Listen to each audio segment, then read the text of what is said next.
Olá, turma boa, maravilhosa. Eu, Laura França, aqui nesse encontro maravilhoso do Elas com Ciro, nessa bancada maravigold, lindíssima aqui à nossa frente. Então, bem-vinda a nossa convidada hoje, mais do que especial, a Maíra.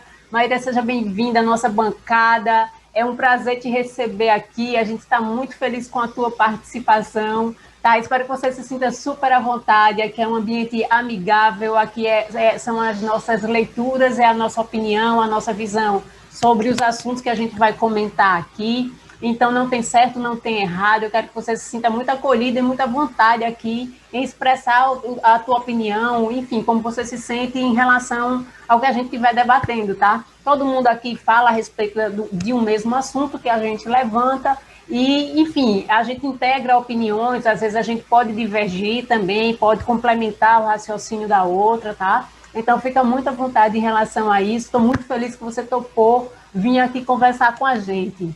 E sejam bem-vindas mais uma vez, minha queridíssima Thaís, minha queridíssima Eli, minha querida Ellen, minha queridíssima Marcela. Eu estava com saudade de vocês aqui nessa bancada. Que bom que vocês puderam vir hoje para a gente conversar aqui sobre dois assuntos muito importantes aqui que a gente não pode, gente, de jeito nenhum deixar de falar. As meninas escolheram os testes de Covid que estão aí armazenados, prontos para serem jogados fora. Enfim, a gente não pode deixar de falar disso. E vamos sim ainda falar um pouco sobre o Amapá. Nós falamos sobre o Amapá semana passada, mas a gente tem, eu gosto sim de pensar que o Amapá faz parte do Brasil, são nossos irmãos, e são pessoas, não é brincadeira não, gente, você passar nem 10 minutos sem energia, que dirá 22 dias que o Amapá passou nessa situação. Então, vamos sim conversar sobre isso, que eu quero muito ouvir a opinião dessas moças sobre esses dois assuntos. Então, eu quero já mandar um beijão para o pessoal que está nos assistindo, que vai nos assistir, o pessoal que fica aqui no chat. Vocês são a razão da gente estar aqui reunidos. Eu fico assim muito lisonjeada em ver a interação de vocês, ver a participação de vocês aqui. Eu fico muitíssimo feliz. Isso, para mim, significa que o que a gente faz aqui, as sementinhas que a gente planta aqui, elas realmente são sementes fortes, são ideias, né? São coisas que a gente está construindo, de verdade a gente está construindo. Então, mandar um beijão para o Ivo Nascimento, do nosso podcast Universo 12, que é um parceiraço. Ivo, um super beijo. Um beijo para a Faiga e um beijo para a Luana, que estão aí meio dodóis, e a gente soube disso. Então, meninas, por favor, melhorem, se cuidem, não brinquem não, que a coisa é muito séria. E vamos lá, vamos começar a nossa conversa hoje ouvindo aqui as meninas a respeito dos testes de Covid. Gente, que loucura é essa? Em março, a gente tinha uma notificação dizendo que não existiam testes suficientes no Brasil para ser feito, etc. e tal, que tinha uma falta de testes. E agora, meses depois, a gente chega aqui nessa história de ter... Eu vou deixar que vocês digam os números aí, mas eu acho que são mais de 6 milhões ou 7 milhões de testes que estão lá intocados. E o que é isso, minha gente? Que loucura é essa quando no mundo todinho todo mundo está dizendo testa em massa, testa em massa. Tem teste para jogar fora no Brasil. Que conversa é essa? Então, deixa eu começar aqui. Deixa eu começar com a Marcela. Marcela, conta aí para a gente que história é essa de teste sobrando. Então, primeiro, boa tarde, gente. Para todo mundo que está no chat também, boa tarde. Já aproveitam aí para se inscrever no canal da Laura, que ela faz um trabalho magistral. Eu falo para todo mundo, sou a pessoa que faz aí o marketing, porque eu adoro falar sobre isso. Boa tarde para as meninas aí que estão compondo a bancada, que são incríveis, incríveis. Esse time está realmente incrível. E, então, assim, sobre os testes, é uma coisa que me revolta muito, sabe? Eu tenho ficado muito revoltada, porque, assim, pelo que eu pesquisei e estive lendo sobre, que me corrijam se eu estiver errada, são mais de 7 milhões de testes parados, né? E no Brasil só foram testadas 5 milhões de pessoas. Então a conta não fecha, né? Como que tem tanto teste parado aí? Segundo as minhas pesquisas, vão vencer de dezembro de 2020 a janeiro de 2021. Nós temos 2 meses para fazer 7 milhões de testes, né? O que eu achei mais revoltante aí, até dia 2 agora, é bom a gente anotar aí na agenda, porque vai ser bem importante, vai ter uma audiência com o Pazuello, que é o ministro, né? Colocaram no dele, porque o Bolsonaro também deu uma entrevista aí falando que a culpa é dos governantes, dos governadores, dos prefeitos, que não foram atrás dos testes, né?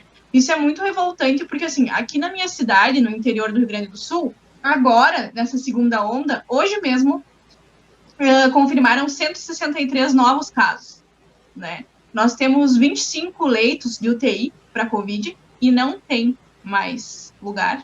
Não estão confirmando de 100 em 100. Na época da primeira onda do Covid, tinham, tipo, 25 por dia. Agora a gente já está na fase dos 100. Então, assim, quantas pessoas vão entrar nessa conta de não conseguir fazer os testes, de não conseguir ser testado? Quantos vão ficar na conta do Bolsonaro aí? Nenhum, porque ele se isenta, né? São pessoas, infelizmente, morrendo aos montes, infelizmente, sendo negligenciadas. São pessoas, não são esses números que dão na TV todos os dias, são seres humanos, né? Eu acho que isso é o que mais me choca e assim, parece que as pessoas não conseguem contabilizar que são seres humanos que estão ali. Foi muito normalizado, né? Esses 7 milhões de testes são 7 milhões de possibilidades de serem salvas vidas, né? Então, eu acho que falta muito, e essa é uma coisa que me choca muito, assim, muito mesmo. A primeira fala era essa, vou deixar aí o espaço para as gurias falarem, porque eu sei que elas contribuem muito também com o debate. É isso aí. Já é uma coisa, um ponto pensado muitíssimo importante. Valeu aí, Marcelinha. Vamos lá, deixa eu escutar a Thaís agora. Thaís, manda pra gente, que história é essa de teste sobrando? Pois é, né? A gente está em condições. Boa noite, meninas. Mais uma vez é uma honra estar entre vocês. É a primeira vez, eu acho que eu estou com todas vocês aqui, com Marcela, né? Com Ellen. E quero dizer que é uma honra estar entre vocês. E assim, é ridículo, porque parece que a gente está podendo ter esse tipo de luxo, né?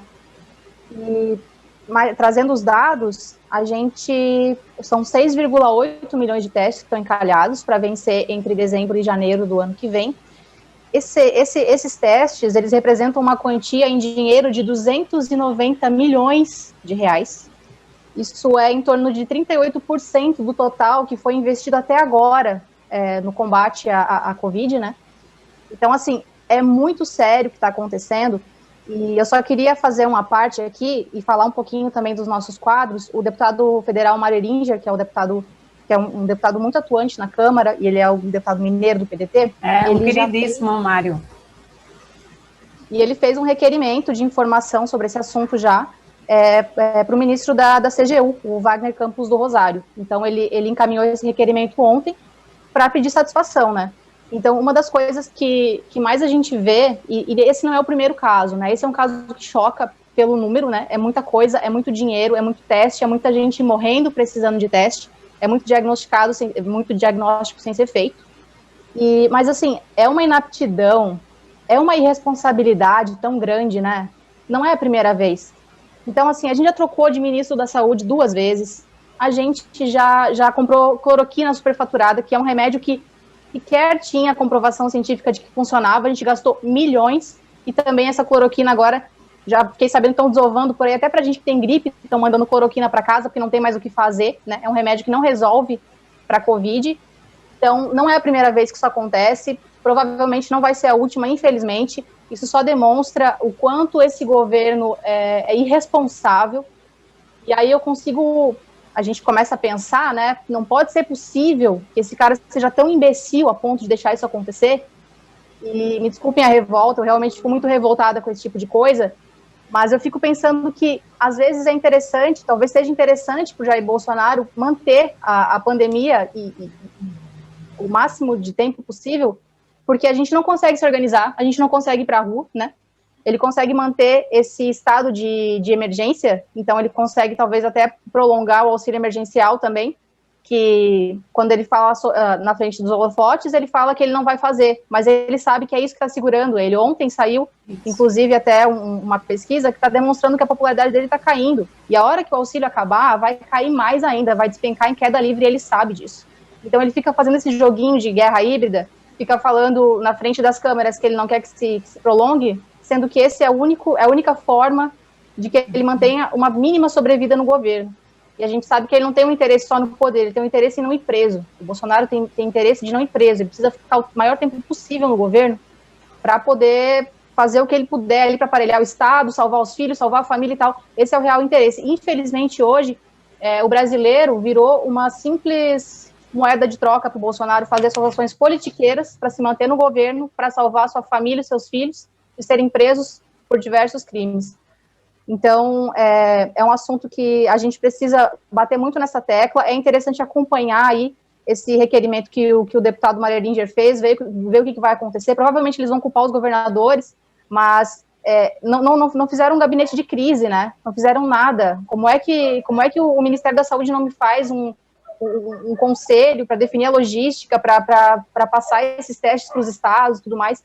Então, assim, o que fica é irresponsabilidade, inaptidão e talvez algum interesse aí em manter essa crise prolongada durante o maior tempo possível para ele poder se safar. Uma abordagem também bem interessante, sabe, Thaís? Isso eu estava tentando refletir sobre isso. Será que era incompetência, sabe? Incompetência literalmente, porque todas as pessoas que ocuparam os cargos, pelo menos até agora, a gente não viu nenhuma pessoa, digamos assim, que tivesse um perfil técnico, alguém que já administrou uma bodega das pequenas, como o Ciro diz, à frente para gerir o órgão. E, sabe, eu gerir a crise, a gente não viu nada disso. Então, eu estava pensando, será que isso é só incompetência? Ou é incompetência atrelado a isso, por exemplo, que a Thaís falou agora, sabe? De ver assim, de vislumbrar que o quanto pior, melhor, ou, sabe, ou vamos manter do jeito que está aí, por isso, porque, sabe, encontra ali nas entrelinhas uma forma, algo que é bom para ele. Eu concordo, é uma coisa interessante aí, bastante interessante que a Thaís falou. Vamos lá, deixa eu ver quem é que eu escuto agora. Deixa eu escutar nossa convidada Maíra. Bem-vinda mais uma vez. Você já viu aqui mais ou menos como funciona, né? Te deixei agora para você ficar um pouquinho mais à vontade. Então, eu acredito que você já consiga pegar a linha aqui da nossa conversa. Diz aí, Sim, claro. é incompetência somente, Maíra? O que é isso? Então, né, primeiro de tudo, muito obrigada pelo convite, né, quero agradecer imensamente pelo espaço. O Elas com Ciro é um espaço muito importante na construção da consciência, né, que busca um Brasil mais desenvolvido, um Brasil soberano, que são princípios do trabalhismo, né? E eu vou dizer já que eu acho o seguinte: tem muito de incompetência? Tem, sem dúvida, mas não só. É importante dizer que ele tem dois interesses primordiais. O primeiro é o de manter a população desacreditada da pandemia, então ele quer manter os números o mais baixo possível, né? Então, ele testa pouco, ele faz questão de testar pouco para sair poucos resultados. O segundo interesse dele é de transferir cada vez mais riqueza do setor público para o setor privado. Ele poderia simplesmente não ter comprado os testes. E aí a gente não teria esse escândalo que a gente tem agora e teria os números mais baixos do que a realidade, né, que a gente tem nesse momento, né? Porque se tem 7 milhões de testes encalhados, pode ter certeza que tem muita gente por aí que não foi testada e que passou pela doença, né? Então, a gente tem números muito mais baixos, a gente tem uma extrema subnotificação. Então, ele tem um interesse nisso, em manter essa subnotificação e em transferir dinheiro do setor público para o setor privado. A mesma coisa em relação à cloroquina, né? Quando ele compra as toneladas de cloroquina que ficam estocadas sem ter nada para fazer e fica fazendo propaganda da cloroquina, ele está favorecendo algum fabricante farmacêutico, entendeu? Quando ele compra milhões de testes que ele não repassa aos estados, ele está favorecendo algum fabricante de indústria química, né? São coisas que a gente precisa pegar e prestar atenção. O primeiro ministro da saúde dele, o Mandetta, é um defensor dos planos de saúde. Agora, durante a pandemia, ele aparenta, né, de forma quase risível, ter tido uma mudança de opinião e defendeu o SUS com todas as letras. Mas o SUS que ele defendia até o começo dessa pandemia, que muito aflige os planos de saúde, né, era o SUS deteriorado. Ele queria mais era ver as pessoas pobres e classe média baixa contratando planos de saúde baratos, né, que na quantidade iriam levar lucro às empresas de plano de saúde, e, enquanto isso, essas empresas privadas fornecendo um serviço de pior qualidade até do que do SUS, que é público e nacional, né? Então, a gente tem que pensar nisso. E ele, toda vez que ele trocou o ministro da Saúde, foi por alguém ainda pior, né? Ele conseguiu ir sempre um degrau abaixo em relação ao Mandetta, né? E ele já começou com alguém que queria mais era sair privatizando tudo, leiloando tudo, como se estivesse numa feira, né? Toda a ideia do governo Bolsonaro é permeada por esse neoliberalismo, né? É permeada por esse sucateamento da coisa pública. E a gente observa isso na forma como ele lida com os nossos recursos, né? É desperdício combinado com transferência para o setor privado, né? Tem gente que está lucrando muito com esses testes encalhados, assim como teve gente lucrando muito com a cloroquina encalhada. E eu tenho aqui na minha memória, talvez eu seja desmentida depois nos comentários, que pelo menos o fabricante da cloroquina foi um investidor pessoal na campanha, né? Então a gente tem aí uma relação de quiprocó, né? Em que uma pessoa vai e uma mão lava a outra, no fim das contas. Então eu acho que tem muito disso também que a gente tem que observar. Esse sucateamento da coisa pública, essa transferência daquilo que é público para o privado, é um plano, é um projeto. E é um projeto que está sendo muito bem executado, né? Agora o Pazuello falou em tentar estender a validade, né? Ver se ele consegue mais uns 6 meses. Não vai adiantar de nada, sabe? Era para esses 7 milhões terem sido usados durante o ano de 2020 e agora já estão sendo comprados novos, né? Mas combina a vontade de aumentar o lucro de mega empresários com a necessidade, né, entre aspas, deles de manter os números da pandemia baixos para que a população não se desespere, né? E é isso, e a gente vai perdendo os nossos amigos, a gente vai perdendo os nossos parentes, muitas vezes sem uma resposta, né? E, enquanto isso, ele vai dando lucro para empresário, né? No fim das contas, é tudo isso. Eita, é uma realidade osso, né? A gente enxergar tudo isso. Às vezes eu paro assim, eu digo, meu Deus, que eu era tão feliz quando eu era ignorante. Por que é que eu resolvi querer saber dessas coisas, tomar conhecimento dessas coisas, cara? Porque dá uma dor muito grande, né, no coração. Hoje eu vi o Rio de Janeiro com o sistema, né, sistema público, o SUS, as UTI já no nível altíssimo, e eu fico com o coração partido, assim, porque eu conheço muita gente que da turma boa, que é do Rio de Janeiro, entendesse? E a Luana mesmo, né, que é de lá e tal, a Luana está com suspeita de Covid, que é uma companheira nossa. Caramba, isso me dá uma angústia, sabe, muito grande, porque para a gente parece que a gente está num universo paralelo e para a gente isso passa a ser real, né? Sim. Então, essa semana mesmo a gente perdeu uma companheira na ação da mulher trabalhista aqui no Rio de Janeiro. Lúcia Lopes. Ah, caramba, não acredito, que dó, caramba, olha só. Ela foi internada no domingo ela estava internada, e na terça-feira a gente perdeu ela. Poxa, quando a gente fez a live na sexta, a Isabela estava aqui, foi a Isabela que falou, pediu orações para ela e tal, não sei o que, a gente mandou ali boas vibrações para ela, mas que dó.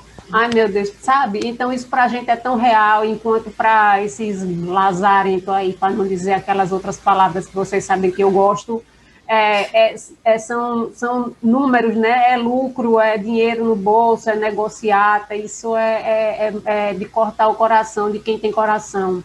Jesus, deixa eu escutar agora, deixa eu escutar a Helenilva. Helenilva, manda aí pra gente o que é que a gente faz com esses 6,8 milhões de testes que estão intocados por aí?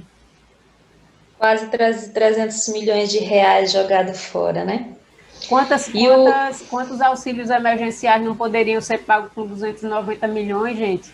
Justamente. Não é tirando de um para botar no outro, não. Não era que tivesse deixado de comprar para servir de auxílio emergencial, não. Mas se não tivesse jogando fora, porque vai ser preciso comprar novamente, que a gente já está começando, não é nem a segunda onda, não. É a continuação ainda da primeira. Essa história aí de que é a segunda onda, para mim, não é, não. Mas a gente vai ter que comprar novamente, né? Então, esses 290 milhões jogados fora, 290 milhões, gente, é muita gente que dava para pagar o auxílio emergencial. Vai, perdão, Ellen, vai, fala. Hoje eu vi o Átila respondendo uma pergunta dessa questão que você falou da segunda onda, a pessoa até disse justamente isso, Átila, mas a gente nem terminou a primeira onda, como é que a gente vai ter segunda onda? Ele disse, justamente estamos sobrepondo a primeira onda com a segunda onda. Imagine, nos Estados Unidos foi horrível, imagine aqui no Brasil que o governo decidiu tacar agora eu digo assim, tacar o foda-se. Não estou dizendo isso aí, é palavra minha, não foi do Átila lá elegante, viu? Porque no começo o Átila nem criticava o governo, né? Vocês lembram que ele fazia de tudo para não criticar o governo, era todo light, meu Deus, que paciência é aquela. Ele é teu parente, Ellen, ele é teu parente. Pois é. Aquilo é uma paciência de Jó, porque eu fico encabulada como é que ele não se estressa com tanta gente xingando ele o dia inteiro ali. Vocês falando justamente aí nos testes, eu lembrando, né, do pessoal que ficava, porque quando o Átila começou a reclamar que o governo não estava fazendo a parte dele, ele começou a ver que não adiantava ele ficar ali de apartidário, já que o governo não estava fazendo a parte dele, ele começou a cobrar teste. Eu lembro, quando ele começou a cobrar, eu lembro da primeira fala do Ciro, vocês lembram daquelas medidas que o Ciro fez e que uma carta ao Lupe, vocês lembram disso? Sim. Eu gosto de querer pegar aquela carta e toda hora jogar, porque se o governo tivesse feito aquelas medidazinhas ali, era só copiar, gente, não precisava ter vergonha de copiar. Já que ele copiou o SPC Ciro, copiasse isso aí também.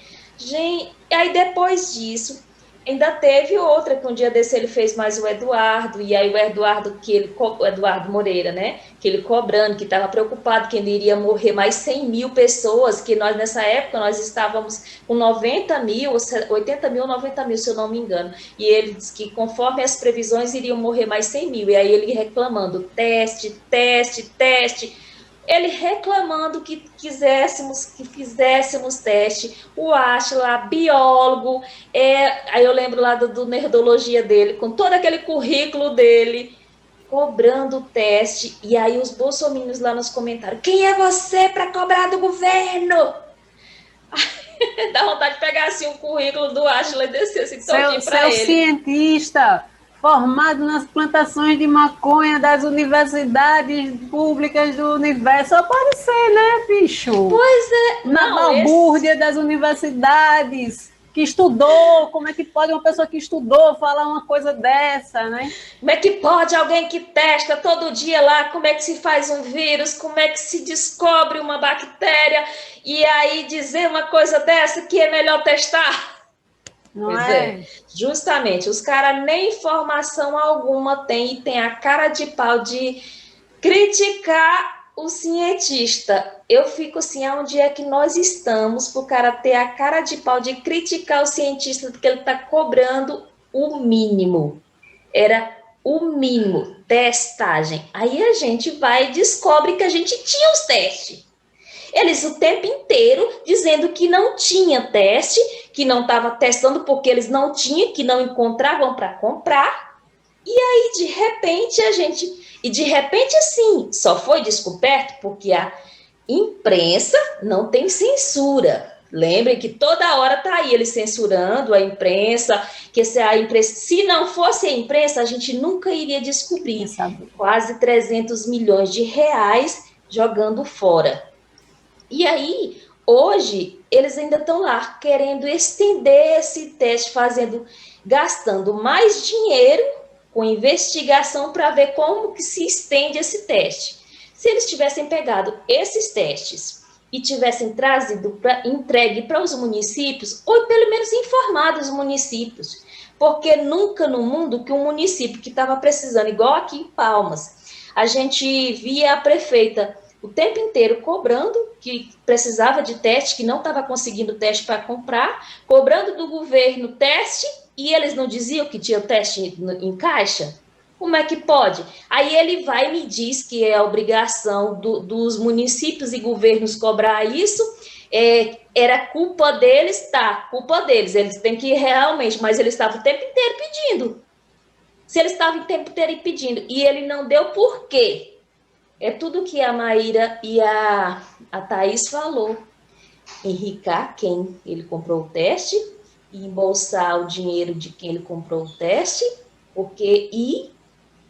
subnotificar. Afinal, se fosse feito esse tanto de gente, porque aqui o tanto de gente que ficou sem ir trabalhar os 14 dias e voltou para o trabalho sem saber se tinha tido Covid ou não, porque teve sintomas todos, mas não foi testado, não está no gibi. Foi vários e vários colegas de trabalho que voltou para o trabalho sem ter certeza. Fez aquele outro examezinho de sangue, que não descobre, só descobre lá os anticorpos, mas e aí não teve a certeza se tinha sido Covid mesmo. Por quê? Porque o melhor teste que era para ter feito estava lá, o governo intocado, escondidinho, e nunca iríamos descobrir se não fosse a imprensa. Eita, ui, Elivânia Augusta, meu bem, conta pra gente, Eli. Boa tarde, né, a todas e a todos, é um prazer enorme, né, estar participando do Elas com Ciro, principalmente com esse público maravilhoso, né, Laurinha, eu amei essas rosas aí atrás, amei. Para xingá-la, eu estava aqui pesquisando, estava vendo, a gente tem uns xingamentos gospel bem bons, tá? Aí, se tu quiser falar, se tu quer xingar... Eu quero, me mande um dicionário. Alexandre, de vez em quando, fala uns, filho de, sei lá, Barnabé, Barrabás, sei lá de quem danado é. Isso, mas tu pode dizer que ele é o cavalo da carroça de Faraó. Então... Eu não sei o que é que o cavalo fez, não sei o que é que o cavalo fez, eu gosto do cavalo. Bichinho do cavalo, rapaz. Bichinho do cavalo, arrume outro, ali, arrume outro. Filho de não sei de quem que Alexandre diz, eu morro de rir, porque eu não entendo nada, mas eu acho que isso é um xingamento. Acho que Alexandre... pode dizer filho de Nabucodonosor, pronto. Seu filho de Nabucodonosor, pronto, já... Já ajuda, né? Já ajuda, porque na hora vem aquelas outras palavras mais comuns. Verdade. Mas não é brincadeira não, vai ali, manda aí. É que a coisa é séria, né? Mas esse assunto, assim, ele mexe muito com a gente, né? Assim, que pensa sobre o ser humano, antes de tudo, né? O ser humano, a questão do bem de todos, né? Pensando assim, mais numa alteridade, né? No pensar o outro, né? Na qualidade do outro, do seu semelhante. E você vê um governo, né? Onde tem um dinheiro, como as meninas bem colocaram, concordo com tudo, assim, um dinheiro suficiente, né? Para ajudar toda a população. E a gente vê agora essa situação, né, de mais de 7 milhões de testes, né, 7,1 milhões de testes que está para ser vencido, como as meninas bem colocou, né, com um prejuízo enorme, né, para a União, né, de quase 290 milhões, eu acredito, de milhões de reais, o que poderia, como a Maíra, a Thaís, a Marcela e a Ellen colocou, ajudar a população. E aí me veio na memória agora, vocês falando, né, para não repetir, porque a minha fala ia ser idêntica de vocês, mas o que traz, assim, de reflexão que a gente pode fazer a abertura que teve, né, do comércio, das escolas, né, e a gente vem acompanhando porque, pegando aqui no meu estado, né, de Pernambuco, do nosso estado, né, Laurinha? Isso.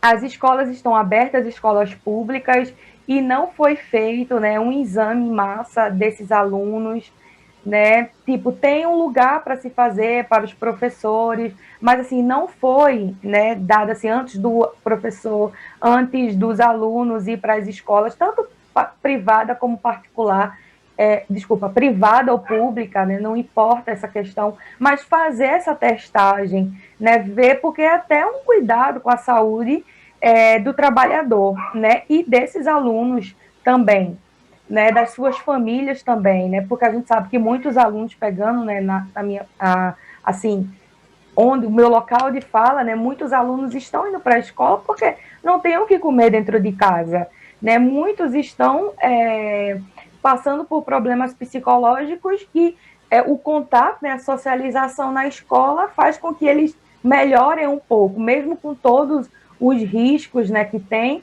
eles, né, essa questão da conversa, do diálogo. Então, é uma situação muito triste essa que a gente está vivendo, sabendo que o Estado comprou, eu não sei se foi a Maíra ou se foi a Thaís que falou, que o Estado comprou, né, o Estado, em vez de repassar para a população, ele guarda dentro de um depósito, né? Aí o presidente, né, o filho de Nabucodonosor, ele vai e diz que é culpa dos governantes, né, culpa dos prefeitos. Mas os testes estão presos no armazém em Guarulhos. O Brasil não é Guarulhos, né? O Brasil não é apenas aquilo, o Brasil é enorme. Então, ele se baseia, né, naquela decisão do STF, né, de que fica a cargo dos prefeitos e governadores a gestão, né, durante a pandemia, mas ele também tem participação, porque tudo depende do Ministério da Saúde, né? E a gente tem um ministério que está sem liderança, né? É um ministério que o ministro ele não entende de gestão na saúde, né? Ele não entende o que é isso, ele pode até entender de logística dentro do quartel, mas dentro do ministério, né, que vai passar para o SUS, né, para um sistema de saúde, ele não entende isso, e não é a mesma coisa, né? Você administrar um quartel e administrar um hospital, muito menos um serviço de saúde de um país que é de dimensões continentais, né? Onde você vai ter regiões urbanas próximas, né, que dá para você dialogar, como também localidades mais fechadas, né, como a gente tem no Maranhão, terras indígenas, no Amazonas e outras partes mais afastadas. Então, como é que tá? Como é que o governo vai chegar até essas pessoas?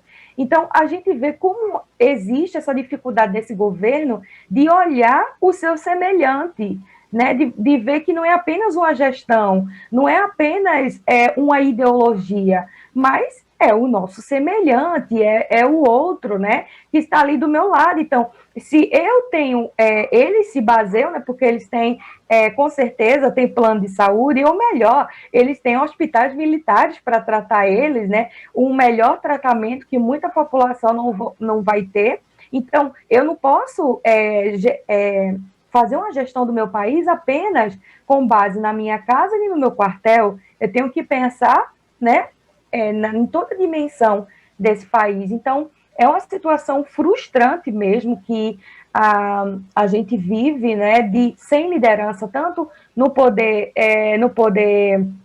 político, né, como também no ministério, a gente não tem liderança. E aí fica os governadores, prefeitos sendo perseguidos, né, sendo investigados, né, e aí já entra em outro assunto que não vem na questão, mas muitos desses governadores, os estados só não implodiram pela atuação desses governadores, desses prefeitos, né, que andaram na contramão, vamos dizer assim, do Ministério da Saúde, fazendo uma gestão desse período, né? Mas eu acho que é mais contraditório ainda, né, o fechamento dos hospitais de campanha. Eu não sei se vocês pensam assim também, mas para mim é bastante contraditório, porque o Brasil, como a Ellen bem trouxe, não saiu da primeira onda, né? Os pesquisadores estão dizendo que a gente está chegando na segunda, né? Mas a gente não tem noção, não tem ideia da dimensão desse problema, de números superfaturados. O Ministério da Saúde que não disponibiliza os dados, é um agrupamento, né,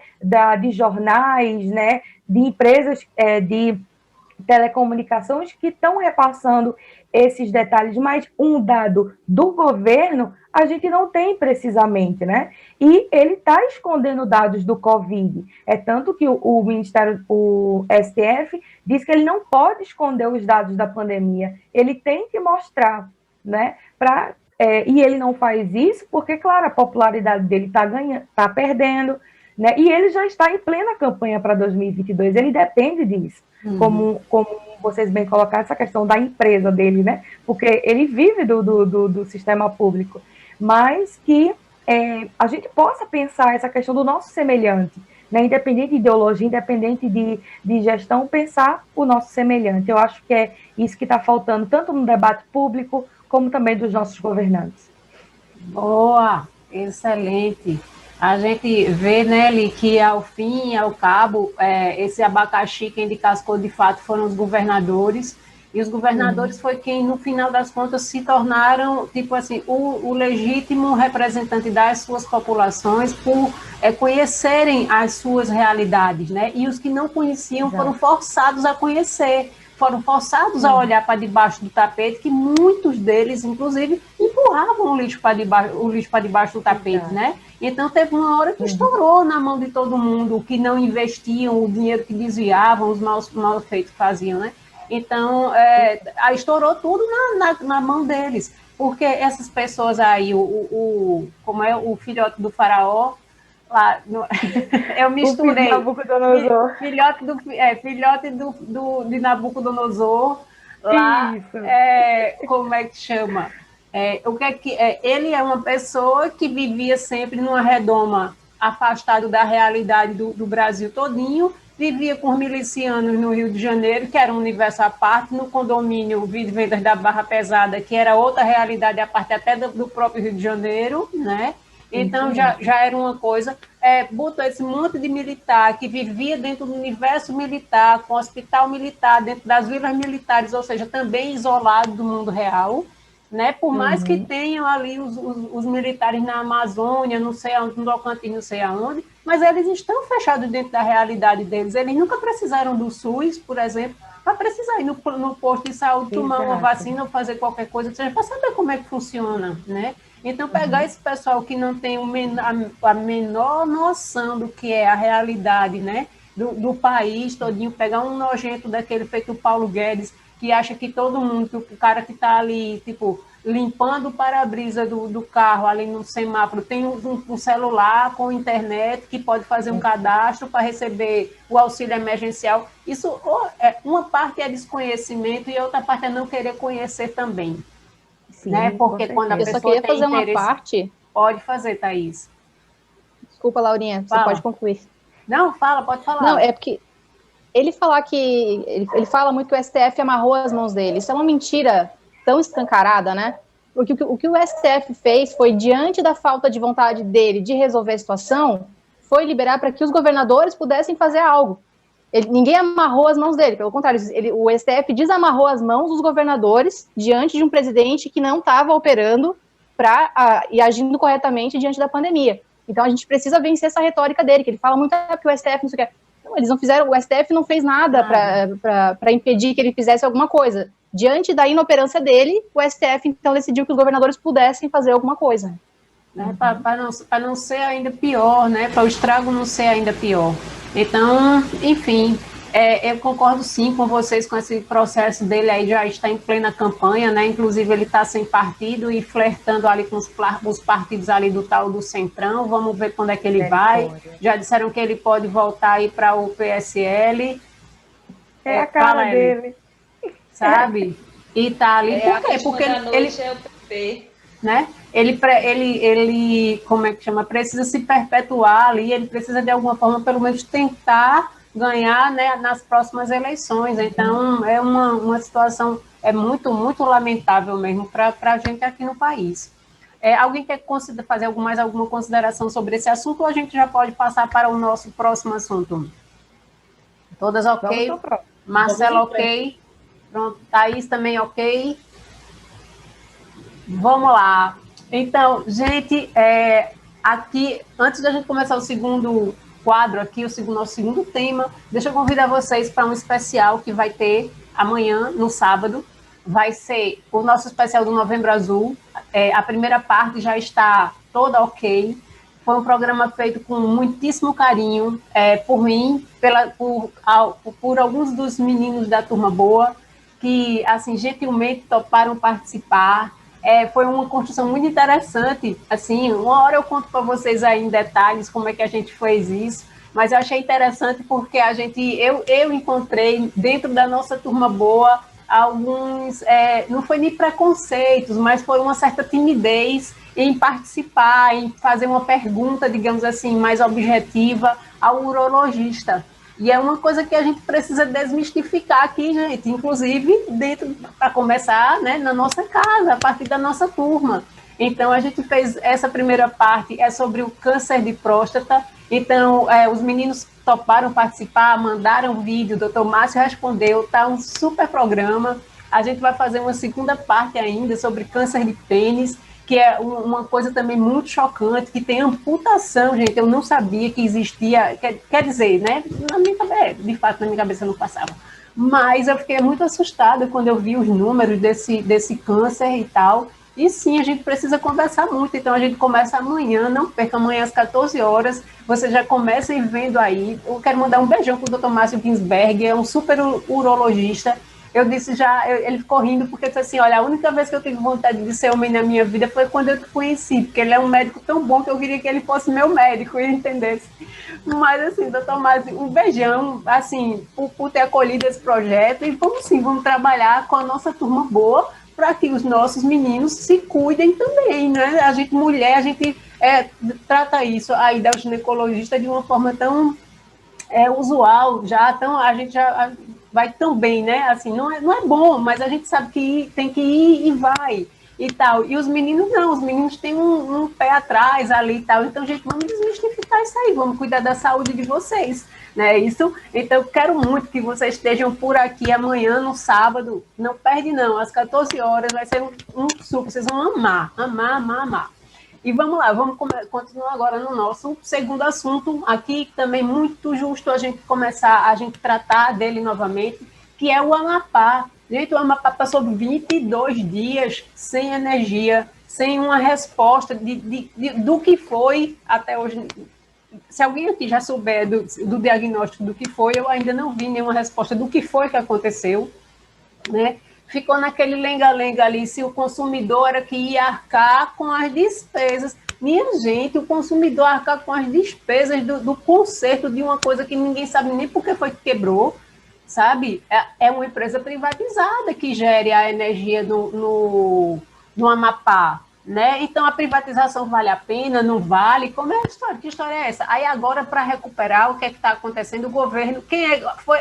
A empresa privatizada foi se socorrer aonde, minha gente? O Estado mínimo, né, não funciona. O Estado mínimo funcionou o quê? Para socorrer a empresa. Muitos milhões estão sendo botados aí para finalmente resolver essa situação do Amapá. Então, deixa eu começar aqui conversar com as meninas sobre essa história aí. Deixa eu começar aqui com a nossa convidada de hoje, que ela já relaxou aqui, ela já viu aqui como é o papo. Vai, Maíra, conta aí pra gente que história é essa do Amapá. Pois é, né? 22 dias sem energia elétrica, sem ter possibilidade de sacar dinheiro, sem a coleta de água estar ocorrendo de forma correta, né? Sem nada, voltando aos tempos do descobrimento, praticamente, né? Só que assim, num estalar de dedos, né? As pessoas passando por uma dificuldade absurda, sem motivo, né? Sem um motivo que justifique aquilo dali, né? E é um clássico, né? A gente vê um setor estratégico nacional, que é o setor de energia elétrica, sendo transformado em negócio para dar lucro, né? Quando o lucro é prioridade, a população deixa de ser prioridade, né? Eles não fizeram a manutenção que deveriam ter feito, e por não terem feito a manutenção que deveria ter feito, o que quer que tenha acontecido naquela tempestade, eles não tinham condição de repor o que quer que tenha ido falhado, né? Eles não tinham peça reserva, eles não tinham transformador, eu acho que foi transformador que pegou fogo, eles não tinham nada reserva para poder substituir, e nisso quase 1 milhão de pessoas ficou sem energia por quase um mês inteiro, né? Chegando a ponto de afetar até mesmo as eleições. E como você disse, né, Laura, quem foi ao resgate, quem foi socorrer foi justamente a estatal Eletronorte, que ainda atende o estado do Amazonas. E em nenhum momento, né, se pensou, se sequer cogitou a possibilidade de reestatizar essa empresa que, privatizada, falhou completamente ao seu papel, né, de atender ao povo que deveria atender. A gente vai ver uma população que é esquecida, e é esquecida mesmo, porque fica no norte do país, né? Tem muita gente aqui na minha região, né, no Rio, em São Paulo e tal, que vai ficar dizendo, é no Nordeste, porque na cabeça deles passou de Minas, é tudo Nordeste, e é tudo seca, e é tudo a miséria da seca dos filmes do Miguel Arraes. Do Miguel? Enfim, é tudo aquilo dali, vira tudo Alto da Compadecida, né? Justamente por conta disso é que passou tanto tempo sem que nenhuma medida fosse tomada, né? Se é uma cidade como São Paulo, Rio de Janeiro ou Belo Horizonte que fica às escuras, você pode ter certeza que em no máximo 3 dias, e ainda assim 3 dias já ia ser o suficiente para dar um estrago, né? Mas iam fazer de tudo para poder retomar a situação o mais rápido possível. Então, é um conjunto de fatores. É um descaso que é muito, muito relacionado com xenofobia, né? Que é muito relacionado com a discriminação com a população indígena, né? Que é uma boa parte da população do norte do nosso Brasil. Ainda bem que né? Ainda bem que os portugueses que aqui colonizaram não conseguiram cometer completamente o genocídio que intentavam, mas a gente tem esse posicionamento hegemônico de que o Brasil é o Centro-Sul. E aí isso combinado com uma política de privatização criminosa acaba dando nisso, né? Agora vai dividir o custo do conserto entre todos os cidadãos brasileiros ao redor do país. Pelo menos eu soube que foi assinada uma medida provisória que isenta a população do Amapá de pagamento de conta de luz por um tempo. É o mínimo. Mas a questão é que isso não é a única parte do que deve acontecer. Essa empresa tem que ser punida, o fornecimento de luz no Amapá precisa ser reestatizado, precisa voltar a ser tratado como interesse público que como necessidade de atendimento da população e não de geração de lucro, entendeu? E a gente precisa, em paralelo, repensar a relação que a gente tem com a geração de energia.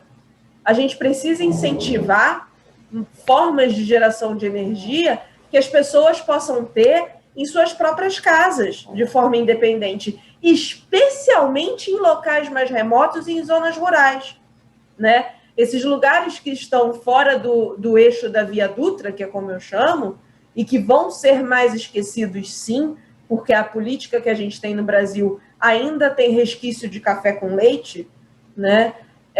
A gente precisa ter incentivos para que essa população possa ter a sua própria forma de lidar com o saneamento, de lidar com a energia elétrica, de lidar com a água, de lidar com a produção em geral daquilo que é essencial à vida, entendeu? Porque se tivesse um programa de geração de energia independente nas casas, nas regiões, ainda mais fora da cidade de Macapá, né, no interior do Amapá, a gente iria ver esse problema muito menor, né? Se a gente tivesse um programa de incentivo à pesquisa para que desenvolvêssemos células fotovoltaicas, placa de energia solar, que produzisse menos resíduo, menos rejeito e fosse mais barata, né?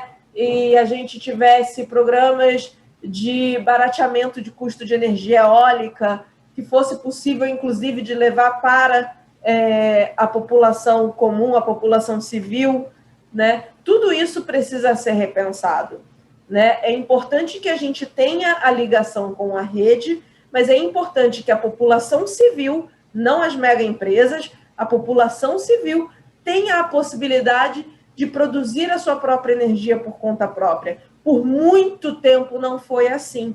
Por muito tempo a gente dependeu de grandes hidrelétricas e termoelétricas para produzir energia. Não é mais isso. A gente pode sim mudar a forma como a gente pensa a produção de energia elétrica. E se tem uma coisa que a situação do Amapá ensinou para a gente, é que a gente precisa disso. Porque se a gente tem um problema desse de novo numa região mais isolada de novo, as pessoas vão ter pelo menos um backup para, nem que seja algumas horas por dia. O prejuízo ia ser muito menor, a fuga da normalidade ia ser muito menor e a dependência fica muito menor, né? A gente tem que incentivar isso, que a população possa confiar no Estado, mas que não dependa dele de uma forma quase como um refém, entendeu? É isso que eu vejo de toda essa situação do Amapá. Essa situação do Amapá, inclusive, me levou a repensar muita coisa sobre a forma como a gente vive, né? Sobre questões de sustentabilidade, porque sustentabilidade não é só ambiental, ela também precisa ser econômica, também precisa ser social,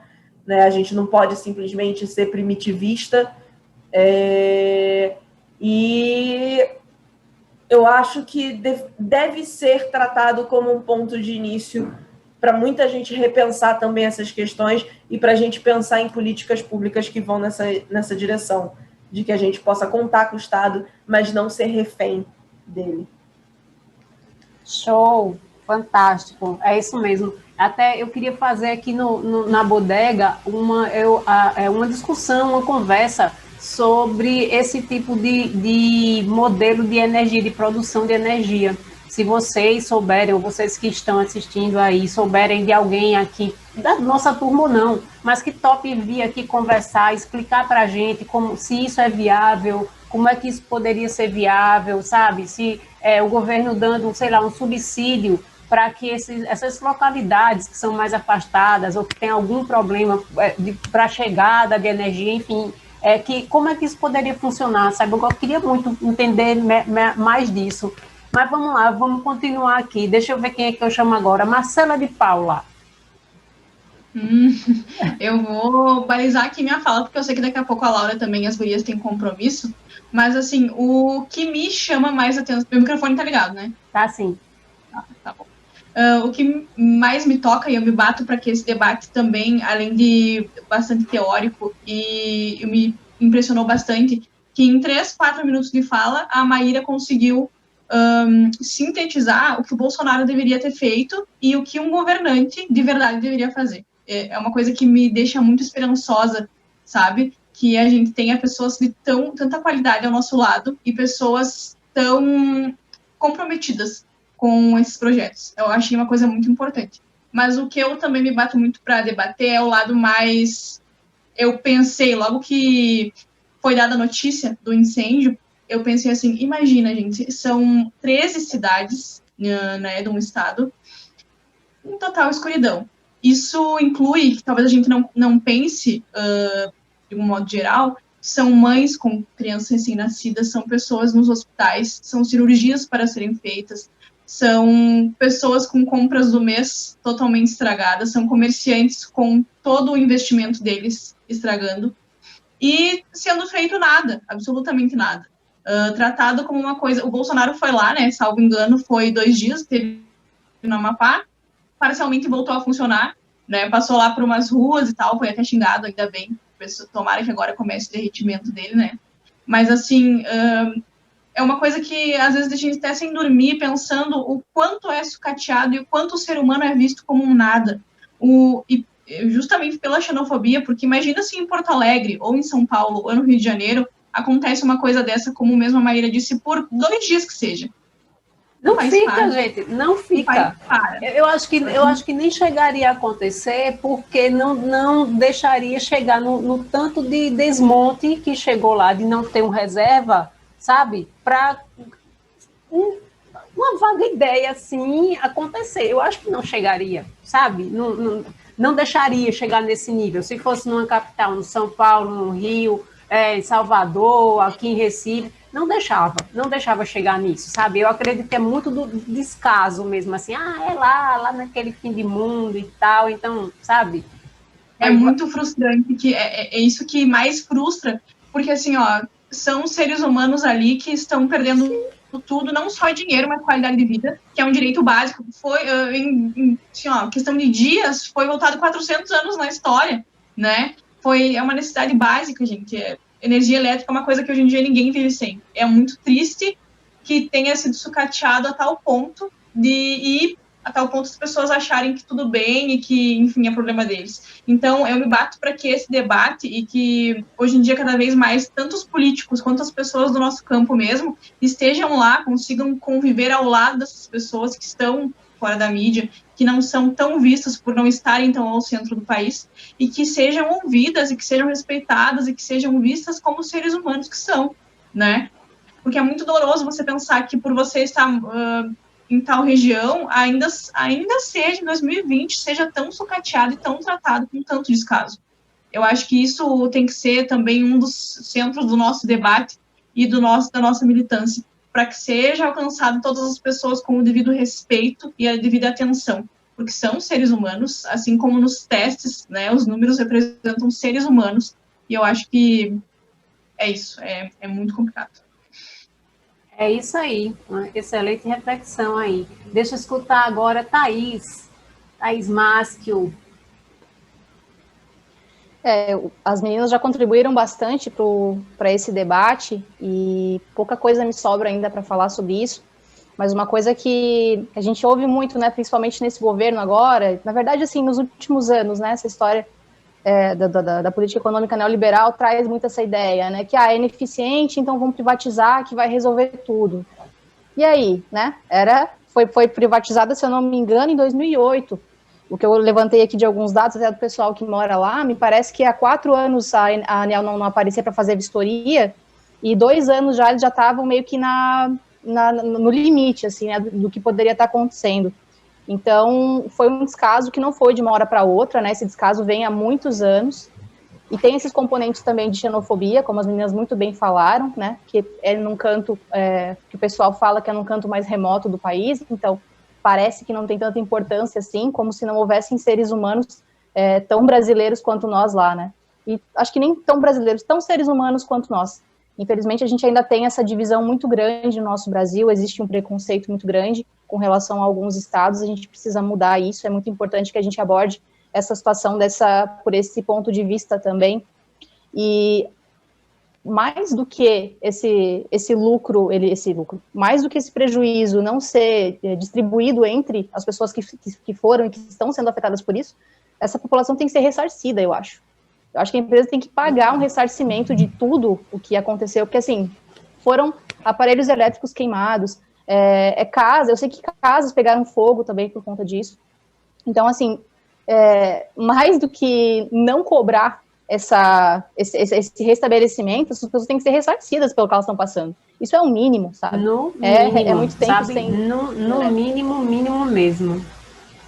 E aí, assim, eu fico pensando, a gente está falando agora, né? A gente está em 2020, e a gente está falando em universalizar o acesso à internet, porque já se sabe que hoje também é um bem básico, que a gente precisa, a gente faz tudo. O auxílio emergencial, ele chega pela internet, né? Ele chega por um aplicativo de smartphone. A gente está nesse nível do debate, e de repente me chega um estado do país que fica quase um mês sem energia elétrica, e ainda a mídia me faz um bloqueio imenso, parece que não chega informação para o resto do Brasil. Pelo que eu andei lendo, também parece que tem algumas questões eleitoreiras ali que envolvem, sempre tem interesse eleitoreiro, né?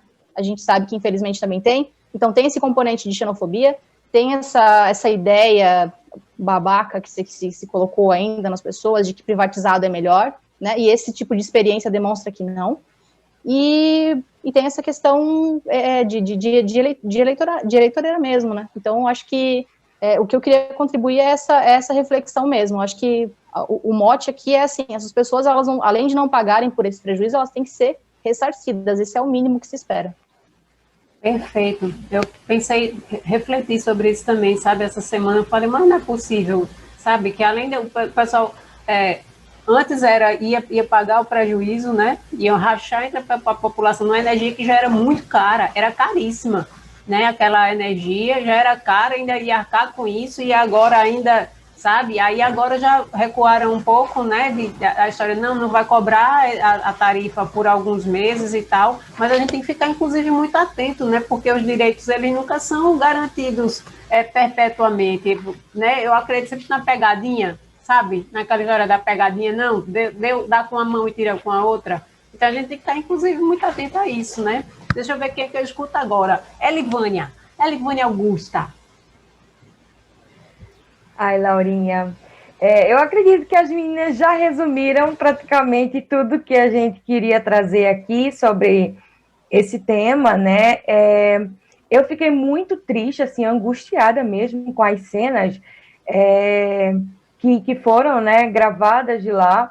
Eu acho que uma das cenas que mais me deixou chocada assim, com a situação foi uma que tinha na mídia Ninja, que era os transformadores na rua pegando fogo, sabe? E eu fiquei muito aflita com isso, porque imagina se uma risca daquela, né, cai em um local Numa perigoso. daquelas casas, ali era incêndio, né? Exato. Simples. E eu acho que isso também, exato, abre um outro debate que eu acho que esse prejuízo à empresa, e eu acho que ninguém, infelizmente, vai pagar, que é os empreendedores, né? A ideia de que vou abrir um negócio para mim, né? E que isso vai dar certo e tal, aí vem isso.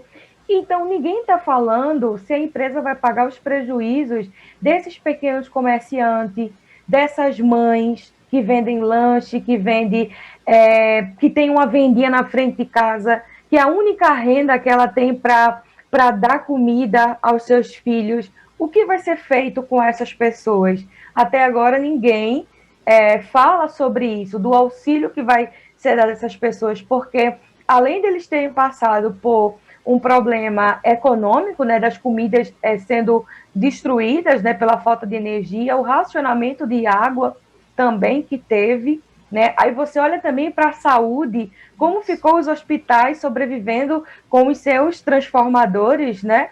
Então, toda essa realidade, ela é angustiante. E ainda mais quando a gente viu também o valor da conta que eles pagam. Eu não sei se vocês viram, eu também não sei se foi na mídia Ninja, mas acredito que foi lá. Várias pessoas do Amapá compartilhando o print das suas contas de energia. E, tipo, numa casa onde tinha uma pessoa, você pagava 600, 700 reais por energia. Uma coisa que aqui, por exemplo, em casa, que tem em torno de 3 pessoas e muito, assim, material eletrônico e tal, a gente não chega nem a 200 reais, né? Nem a 300 reais a gente não chega, né? O mínimo, assim, que você pode chegar é uns 200, 150, né? Assim, não sei na realidade de vocês dos outros estados, mas aqui é mais ou menos isso.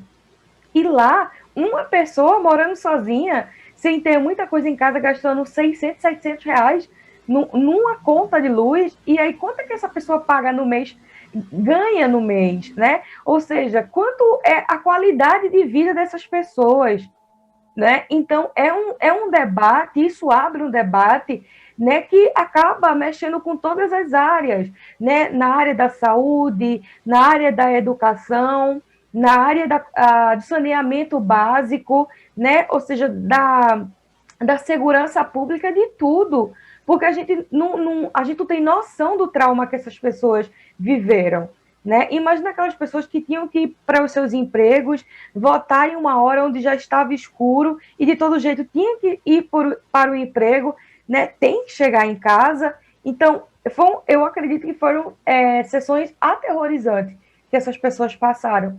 e como as meninas bem colocaram, levanta o debate sobre a privatização, né, de setores estratégicos do Estado, né, principalmente essa questão do saneamento básico, né, da água e do esgoto, da energia. Para mim, isso é áreas que tem que ficar com o Estado é que tem que garantir isso para as pessoas, porque quando entra no capital privado, ele só vai querer olhar o quê? O lucro, ele não quer olhar o humano, né? Ele não quer olhar o seu semelhante, não, ele quer o lucro, né? É da mesma forma como tem pessoas que acreditam que privatizar o SUS, né, privatizar as universidades, vai resolver o problema. Não vai. Ela só vai negar acesso às pessoas menos favorecidas, que é isso que a privatização faz, de setores estratégicos, né? Então, esse debate que a Maíra trouxe sobre fontes sustentáveis de energia, isso é sensacional. E, Maíra, falando assim, aquela fala que você disse sobre o olhar, né, para essa população, é porque mesmo hoje, em pleno século XXI, existem pessoas que têm um olhar colonizador ainda, isso não saiu da gente. A gente olha para várias áreas do país como se precisasse colonizar, né, como precisasse levar entre aspas, né, um desenvolvimento. E, na verdade, a gente pode trabalhar com aquelas realidades, né? Ou seja, como é que aquela população conversa com a população indígena, como é que eles pensam? É lindo a forma como eles pensam, a questão econômica, do olhar à natureza, do usar a natureza ao nosso favor de uma maneira sustentável. E você pode lucrar com isso. Mas isso o capitalismo e o neoliberalismo nunca vai mostrar para as pessoas, né? Nunca, né? Tem um vídeo que agora eu me esqueci o nome, mas o homem capitalista, eu me esqueci o nome do inventor desse vídeo, Kutz alguma coisa o nome dele, e ele fez um vídeo mostrando como é o homem capitalista, e aí mostrava como se fosse o homem aterrissando assim na terra, e ele acaba vendo uma cobra, ele imediatamente já faz uma bota para ele vai andando, vê uma galinha, aí ele já pensa o quê? Vou fazer um fast food assim de coxa de galinha, e ele vai destruindo como se fosse uma sequência de fatos.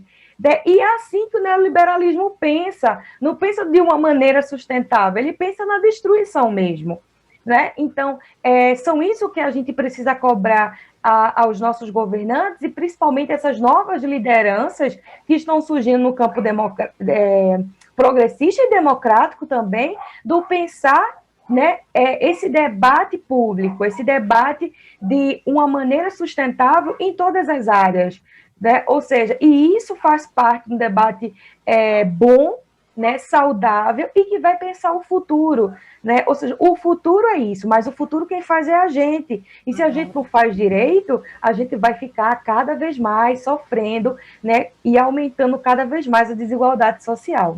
É isso, Cláudia. Massa. Você está falando aí, me vem na cabeça aquela fala de Ciro sobre a Amazônia, que a floresta vale muito mais em pé do que sem a floresta, né? do que deitada, ou seja, do que morta.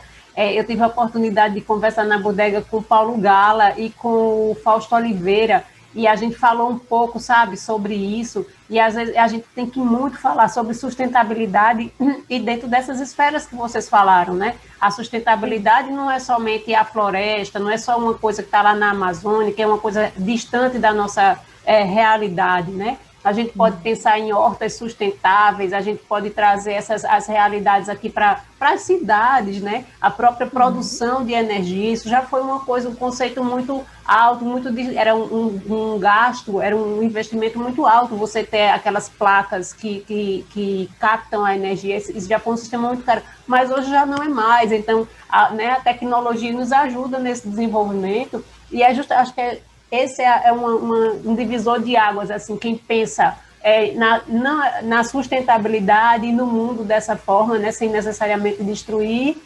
e quem pensa, só enxerga desse outro, como você falou aí, o homem que tem essas características, esses perfis, né, esse perfil, e a gente, acho que é uma tarefa nossa, a gente fala muito sobre isso, sabe, trazer muito isso para a nossa realidade, para que sustentabilidade não seja tipo uma coisa que só Marina fala de 4 em 4 anos, quando deixam ela aparecer para alguma coisa, né? Isso tem que ser nosso, a gente tem que mostrar às pessoas que é possível, e que aquilo que ela está fazendo, juntar o A com o B ali, que aquilo que ela está fazendo é sustentabilidade, né? Reciclar o lixo é sustentabilidade, sabe? Então a gente precisa muito, acho que, conversar mais, sabe, sobre isso, popularizar a ideia. Mas eu deixei Ellen aí. Desculpa, Laurinha, o nome do carinha que fez o vídeo é Steve Cook. Ele é sensacional esse vídeo. Me manda o link aí, depois que eu coloco como card aqui para o pessoal que quiser assistir. Vai, Ellenzinho, manda aí pra gente. Sobrou o quê? Quem fica por último se ferra, né? Aqui numa bancada dessa, se ferra. Catar uma coisa de uma, catar uma coisa de outra e fazer outra reflexão aqui. Mas Maíra falando lá em energia eólica e energia solar, lembrei do iniciozinho do governo Bolsonaro, quando eles quiseram taxar o sol. O pessoal ficou até nessa, né? O pessoal disse, taxar o sol? Como assim? Como se vai taxar o sol? Aí os deputados e senadores entraram com pedido, eu lembro do André lá discussando, e aí até que conseguiram resolver com que não fosse taxar. Então, não era lógico taxar o sol, seria taxar todos os equipamentos. Meu filho trabalha com energia solar, viu, Laura? Não sei se ele toparia fazer uma live, mas ele trabalha com energia solar. Aí tá ali fora com um monte de equipamentos, os equipamentos são bastante caros, vários equipamentos, e as placas solares são muito caras, mas mesmo assim, mesmo elas tendo subsídios, que elas têm bastante subsídios, e era o que eles queriam, taxar tudo isso para que ficasse mais cara ainda. Para não compensar fechar furnas, né? Para não compensar fechar a torneira, justamente, que é onde ele ganha a graninha dele todo ano.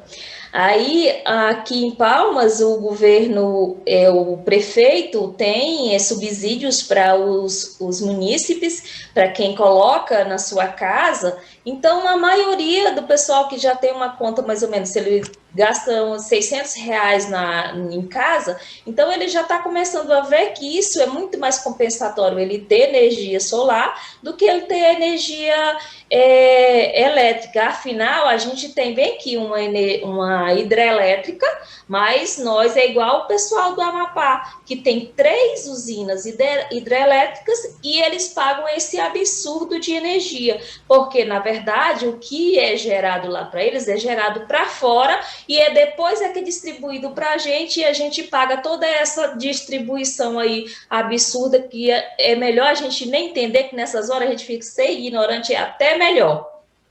Aí a energia eólica do mesmo jeito. A energia eólica eles quiseram taxar, queriam fechar várias usinas lá do Nordeste. Aí, graças a Deus, eles conseguiram fazer exportação e tudo mais. Esses dias mesmo eu estava lendo uma empresa que foi aberta no Ceará, em Fortaleza. Meu Deus, umas pás enormes que eles fazem, não sei nem como que carregam aquilo, porque no Brasil colonial, né? Justamente, a gente vê os caminhões imensos passando. Eu já passei muito aqui no sertão, eles transportando as pás. Aí, assim, eu tô lembrando aqui que o nosso Brasil colônia, entendeu? O nosso Brasil colonial, que não se fabrica nada, que tudo a gente compra, a gente só vende o manufaturado para comprar produzido. Então, a gente vê essa produção toda indo para fora, a gente exportando, como diz o Ciro, lá para o estrangeiro. Então, a gente fazendo isso, a gente fica assim tão feliz, e aí lá vem o cara me dizer que quer taxar isso. Se a gente já vive num colonialzão danado do jeito que é aqui, ainda vem as únicas coisas que estão funcionando, ainda quer taxar, que é para poder cortar a rendazinha dos pobres coitados que acharam outro meio de industrializar o Brasil. Aí eu fico lembrando aqui que vocês falando que ninguém fala dessa questão de taxar ou de ressarcir o pessoal, tem, gente. O Randolph lá tá coitado. Vocês esqueceram do Randolph? Caramba, mas eu acho assim que só tem o Randolph pelo Amapá, Pois né, é, cara? só tem o Só Randolph tem pelo o Amapá. Randolph, gente, pelo Amapá, O bichinho sabe? tá lá rouco todo dia falando, ó. Agora pegaram essa MP que o Bolsonaro fez. Não foi o Bolsonaro que fez, não. Pelo amor de Deus, agora nos jornais está lá todo mundo. Bolsonaro editou MP. Que Bolsonaro editou MP? Coisa nenhuma. Foi o Randolph que lutou lá pela MP. Tinha que ter colocado ele assim. Randolph lutou pela MP que o Bolsonaro sancionou. Ele simplesmente sancionou ela. Ele tem a obrigação de fazer mais do que a obrigação dele. Aí pegou... Tá lá, Bolsonaro, acabei de olhar aqui, tá todas as MPs, as notícias lá, Bolsonaro edita MP. É uma palhaçada da imprensa, não é, minha gente? Eu fico arretada com essas coisas, sabia, quando eu vi, porque a mesma imprensa que bate é a mesma imprensa que faz uma palhaçada dessa, né? Porque se você Aí for olhar... Disse, o cara é jornalista para fazer tá limpando a barra do cara. Quem lutou o tempo inteiro foi o senador lá, representante do Estado, que primeiro de tudo foi ele que descobriu que estava daquele jeito, foi ele que ficou denunciando todo dia, aí que começou a mostrar na imprensa, mostrar 2 minutinhos no Jornal Nacional, era contado, a gente contava que se passava, o máximo era 2 minutinhos que se falava no Jornal Nacional, enquanto que se fosse igual vocês falando, se fosse aqui, ó, meu Tocantins, se fosse no meu Tocantins também, não tinha do mesmo jeito, estaria do mesmo jeito de lá, vocês falando em colonização aqui, aí eu fiquei sorrindo justamente por isso, porque eu tava vendo, viu, Ellen? Eu tava vendo a tua cara daqui, eu falei, a Ellen tá, eu sei disso. Pois é, porque quando a gente chega para aí, que a gente chega lá no Rio de São Paulo, que a gente diz do Tocantins, lá vem a Índia, oxe, tu tem cabelo cacheado. Eu ia até tirar uma onda aqui, eu ia dizer, Ellen, como é que você não tá aí de cocá e pelada e com a cara pintada, Ellen, né? Mas... Não sou magrinha igual os indígenas, né? Pois é. Não, é impressionante quando que há essa xenofobia, a gente não pode falar de onde é que a gente é, que já vai aquele risinho de canto de boca, aí às vezes a gente não precisa ele nem precisa dizer nada, a gente já reconhece a xenofobia nas expressões que ele faz do corpo, do rosto, ali da boca, às vezes ele fica tentando disfarçar o que ele está pensando, mas a gente já percebe que ele está sendo xenófobo com a gente. Infelizmente, é assim que é o país. A questão de divisões, a gente dividiu demais e, ao mesmo tempo, para ser um país junto e continua do mesmo jeito. Ela falou, passou lá de Minas... É o Nordeste. É tudo seco. Só tem calango. Os calangos tomando sol ali na pedrinha. Do Norte, entendeu? ninguém lembra. Do Norte, é impressionante como ninguém lembra do Norte. No Tocantins, o pessoal acha que é do Sudeste. Aí... Ainda até hoje, acho que outros acham que é Centro-Oeste. Aí, quando a gente fala Tocantins, onde fica... Aí, infelizmente, esse é o nosso país. E aí, estou aqui lembrando do nosso querido senador Randolph, que está lutando lá pelos Amapá, e que agora, lá vem, como sempre, lá vem outro ganhar a fama. E ainda com isso, ainda vi uma coisa do Amapá lá sofrendo, e o pessoal ainda fazendo fake news do MST. Vocês viram essa? Não, eu não vi, não. Pois é, acabei de ver agora aqui, que diz que levantaram a fake news que derrubou o transformador, que queimou o transformador, mentira. Putz, eita, MST lá, miséria. Esse MST, será que tem MST lá no Amapá, mulher de Deus? Vê se meu Deus do céu, diz velho. Que aos fatos teve que desmentir que foi o MST que queimou o transformador, porque diz que tinha sido o MST que tinha queimado o transformador. Vê se pode, o MST lá produzindo arroz, diminuindo o arroz, o custo do arroz para os pobres coitados que estão pagando em arroz do mínimo R$ 25, e aí ajudando na produção dos mais pobres, distribuindo cestas básicas para os mais pobres, ver se ia sobrar tempo para ele ir lá no Amapá, coitados. Moço, é impressionante como é a ignorância do brasileiro. Como que a pessoa tem tempo para tudo isso? Como que a pessoa... Aí ainda fico lembrando do Bolsonaro gastando nosso dinheiro indo lá para Amapá, né? Porque ficou todo mundo cobrando que ele fosse lá para Amapá, e eu ficava me perguntando o que o Bolsonaro vai fazer no Amapá. Ele foi acionar o gerador que queimou. Pois é. Ele é Mick Jagger, né? Não, vocês viram tanto de dinheiro que ele gasta, vocês têm noção? Aquele tanto de van, aquele tanto de segurança, aqueles carros, todos são alugados para poder ele ir lá. Mas tu acha que ele ia deixar de dar uma voltinha com segurança ali, daquele ali, fazer... Ele não ia deixar, não ia passar batido, aquela encoxada ali, minha amiga. Encoxada, encoxada. Só se for no Tocantins, que aquilo é encoxada, viu? Aqui em Pernambuco já passou de encoxada há muito tempo, aquele negócio ali. Oxe, hein? A gente aqui no Tocantins é mais leve. Eu né? cheguei encoxada. Tá bom, então. Mas foi ali o Titanic, né? Ele fez a cenazinha do Titanic direitinho ali. Putz, tomara que vá por fundo. Tomara que vá por fundo e que ele nem sobreviva, feita a coitadinha da vela que sobreviveu. Com a graça do nosso Senhor Jesus, mas não antes dele ser desmascarado, ser preso e pagar por todos os crimes que ele fez. Mas pro fundo dele não é morrer, não. Pro fundo dele é esse daí mesmo, é pro fundo da cadeia lá em Bangu 499, naquele calor que tá no Rio de Janeiro, básico. Pegar ali dentro daquele presídio, que eu não sei, é um complexo, né? Ali de concreto, sem porra nenhuma de ventilação. 8, que é para onde vai os presos de estirpe, né? De estirpe, exatamente. Né? Vai ser a construção de Pablo Escobar, né? De Pablo Escobar, o presídio que Pablo Escobar fez para ele mesmo cumprir pena, então Bangu 8 deve ter sido reformado, já deve estar é onde está o Cabral, o Pezão não está ali, não. O Pezão, eu acho que a facção depois que acabou o mandato dele. Senão a facção, mas Cabral, né? Pezão, toda essa turma. Não pode botar a mesma facção no mesmo bloco, não, senão dá problema. Não, meu amigo, eles fazem uma organização criminosa e voltam para assaltar o Brasil de novo. Não pode, não. Esse povo tem que ficar fora. Tem que ficar tudo bem longe.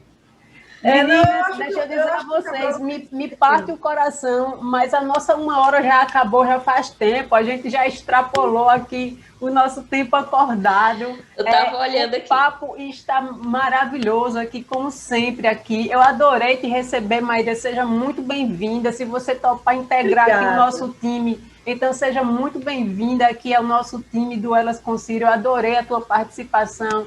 Thaís, Eli, Marcelinha, a querida Ellen, foi um prazer rever vocês aqui, eu adorei, estava mesmo com saudade aqui, me faz um bem danado encontrar vocês. Eu quero mandar um beijo para o pessoal que nos assistiu até agora aí no chat, um super beijo para vocês, espero que vocês tenham gostado, mande comentários, mande críticas, mandem um alô aí para a gente, mandem notícias, digam aí o que é que vocês estão achando, né? A gente vai ter umas novidades aí que a gente quer comunicar a vocês, mas eu preciso que vocês participem, eu pedi a vocês algumas indicações de instituições que trabalhem no combate à violência doméstica, se vocês conhecerem aí da cidade de vocês, então me fala aí de alguma forma, o meu post está fixado lá no Twitter, então basta você colocar nos comentários, Laura, eu conheço essa instituição aqui na minha cidade, e depois eu conto a vocês o que é que a gente está tramando aqui nos bastidores, ok? Mas o primeiro passo é esse, é a interação com vocês, que vocês possam indicar essas instituições, que para a gente vai ser um prazer